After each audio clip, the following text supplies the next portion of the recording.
Thanks for clicking. The Bank of Canada has had to step into the repo market, providing $30 billion in temporary loans into the system.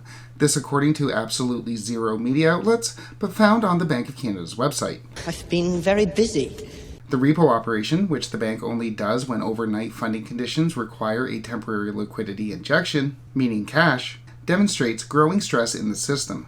Not immediate stress, but stress nonetheless. Starting on January 3rd, the bank has injected almost $5 billion per day vis-a-vis the repo market. For its part, Canada doesn't have much experience with having to inject money into its banking system. But luckily, or not, the United States does. And their experience can provide us with some insight into what might be going on in our own banking system, what might be going on that would have required the Bank of Canada to inject $30 billion into the system. So what I want to do today is go over what the repo market is, go over why the Bank of Canada may have had to enter it, and then discuss some implications going forward. The repo story that we're going to discuss today is in many ways an old one. Many ways an old one for the United States, but Canada hasn't seen it yet, as we've never had quantitative tightening until now. We are obviously going to track how all of this plays out on this channel. Click like and subscribe if you want to get those updates, but for now, let's get into the repo market.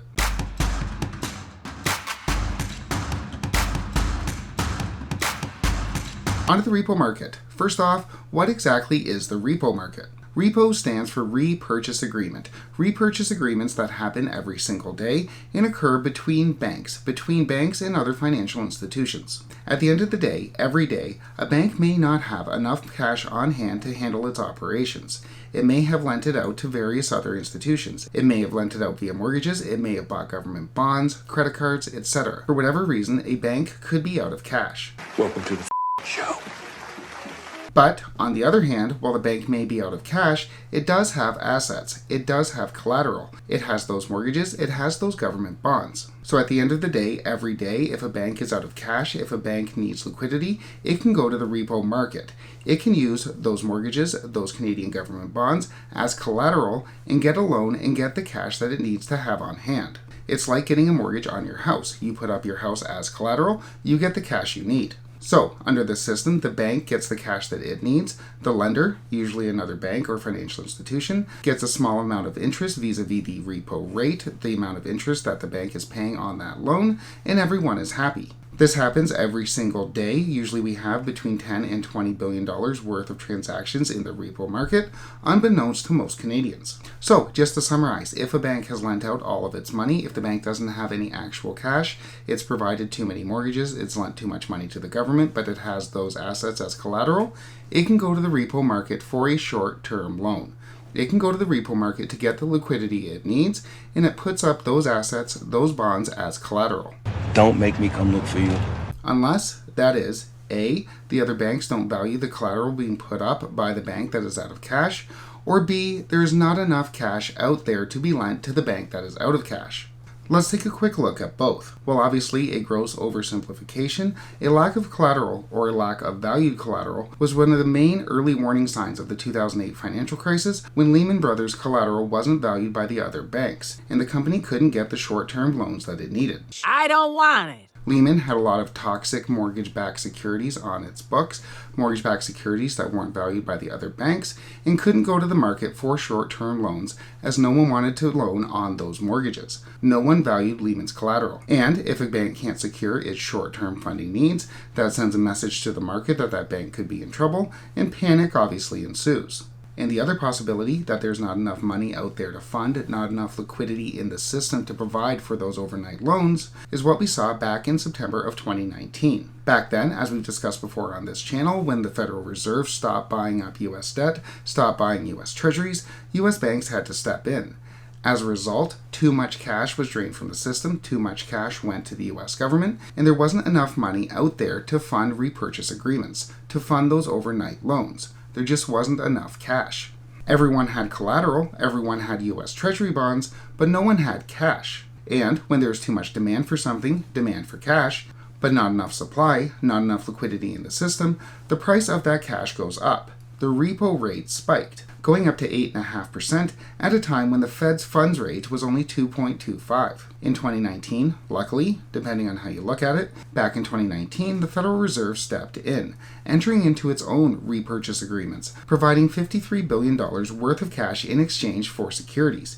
in exchange for that collateral. So the banks didn't have enough cash to lend to each other even though they all had collateral. The Federal Reserve, the money printer, stepped in to lend the money, lent the money to the banks, and those securities went on the Fed's balance sheet. Which brings us to what the Bank of Canada has been doing for the past week, where, as we saw, the bank has engaged in $30 billion worth of repo operations. For its part, the Bank of Canada wasn't exactly clear as to why it engaged in these repurchase agreements, only noting that repo operations are conducted when overnight collateralized interest rate is trading materially above the target policy rate and when broad overnight general collateral funding conditions warrant a temporary liquidity injection, trading materially above the policy rate. Kind of like when the repo rate was trading at 8.5 back in 2019 and the Fed's funds rate, or the policy rate, was trading at 2.25. So, whatever happened, whatever caused the bank to be concerned that the repo rate was going to spike, whether it be due to a lack of good collateral, like Lehman, or a lack of cash in the system, like 2019, the Bank of Canada had to step into the repo market and be the lender of last resort. Had they not have stepped in by the bank's own account, overnight rates would have risen much higher than the Bank of Canada wanted them to.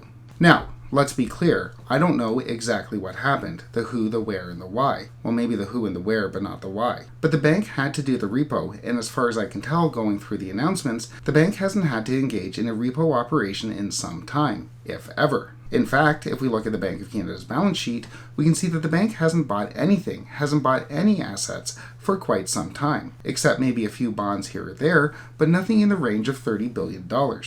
I have emailed Mark de Guzman, director of the bank's financial markets department, to ask about the operation, but I'm not a news outlet, so I haven't received a response. Nobody likes you. And although all of the details are not clear, what is clear is that the bank had to do this operation. The bank had to engage in the repo market. The bank recognized that funding conditions have warranted a temporary liquidity injection, meaning cash, and this operation hasn't been elaborated upon by the Bank of Canada and hasn't been picked up by the news outlets. What is also clear is that something isn't as it should be. Some bank, some counterparty, some financial institution out there is either A, out of cash, or B, has bad collateral and no one wants to lend it cash. And as such, the Bank of Canada has had to step in.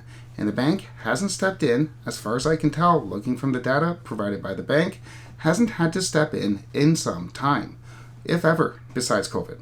And make no mistake, this was indeed to be expected. In fact, I'm guessing the Bank of Canada was expecting it as well.